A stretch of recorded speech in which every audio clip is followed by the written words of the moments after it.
Today we're going to be taking a look at the best custom fit vehicle wiring options for your 2008 Nissan Altima. Here on your left we have the Tekonsha, part number 118470.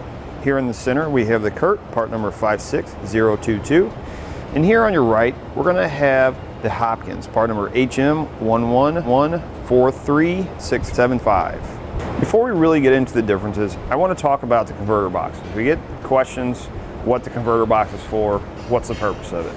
The purpose of the converter box is to protect your vehicle wiring from any backfeed from your trailer if there's a wiring issue. It's going to send the signal from your car to your trailer.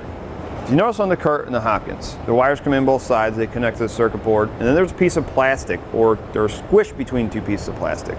On the Tekonsha, the wires come in one end, and this whole box is filled with this potting material, which is really going to hold those connections on well, making the Tekonsha a much more durable product.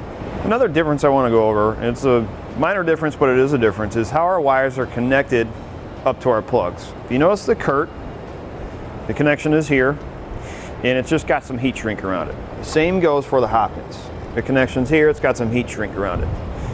You notice on the Tekonsha, it's going to have this solid plastic box where that connection is made. In my opinion, the Tekonsha is going to be more durable in that aspect. With the Hopkins, all your connections, your butt connectors, your ring terminals are all on the wires when you get them, when you get your kit. So you're not going to have to add any of that. With the CURT and the Tekonsha, those things have to be put on. So that's one extra step you have to make with the CURT and the Tekonsha that you don't have to make with the Hopkins. Now let's go over amps per circuit. The Hopkins doesn't provide us with that information.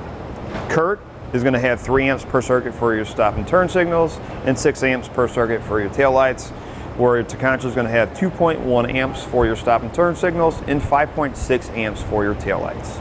Another thing I wanted to add as far as the little kits you get, with the Hopkins you're going to get a little bit of terminal grease.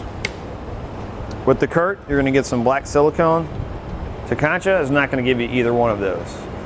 So with the CURT and the Hopkins, that's one less thing you would have to purchase. Now let's go over some of the similarities. All 3 of these wiring harnesses are going to install the same way. They're going to connect directly to factory wiring in your vehicle behind your tail lights. All of them are going to give you power wire to run up to the battery. All of them are going to give you your 4-pole connection to plug into your trailer and provide the proper lighting function to safely tow a trailer. In summary, as far as ease of installation, I'm going to have to give that to the Hopkins because your butt connectors and ring terminals are already added onto the wires when you receive your kit.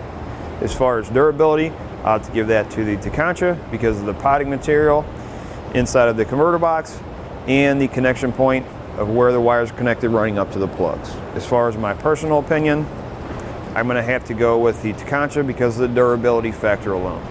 I hope I have helped make your decision a little bit easier on choosing the correct wiring that best suits your needs. I encourage you, keep shopping at etrailer.com, and thank you for watching.